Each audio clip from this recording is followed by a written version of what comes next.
দিল্লিতে আপনারা তৃণমূলের সঙ্গে ইন্ডিয়া জোটে আছেন, অথচ এখানে আপনারা তৃণমূলের বিরোধী। ভারত একটা যুক্তরাষ্ট্রীয় ইউনিয়ন অফ স্টেটস, তাহলে ইউনিয়ন গভর্নমেন্টের যে কমিশনস কারাপশনস, মিথ্যাচার, ধোকা, কৃষকদের ক্ষেত্রে যেটা হলো, এই ভোট চুরি যেটা হচ্ছে, পার্লামেন্টের মধ্যে যা হচ্ছে, বিজেপি সর্বভারতীয় ক্ষেত্রে মোকাবিলা করার জন্য এই যে বৃহত্তর ঐক্য হবে তার আমরা অংশ।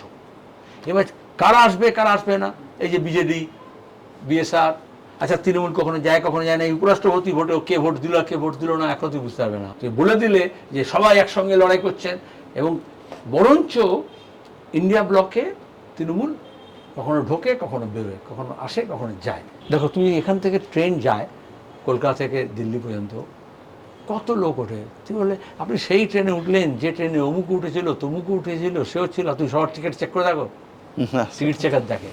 আচ্ছা সবাইকে দিল্লি যাওয়ার জন্য ওঠে? পাও না। কেউ বিহারে নামতে পারে, কেউ ইউপিতে নামতে পারে। তো তুমি স্টার্টিং পয়েন্ট দেখছো কেন? তুমি এন্ড পয়েন্ট দেখো কার কি লক্ষ্য আছে। তাহলে গোটা দেশে ইউনিয়ন অফ স্টেটসে কিছু লোক যুক্ত হচ্ছে, কিছু লোক যুক্ত হচ্ছে না। কিন্তু কে কী মতলবে যুক্ত হচ্ছে, কত দূর যাবে, সেটা ইন কোর্স অফ টাইম বলবে, রাজনীতি বলবে।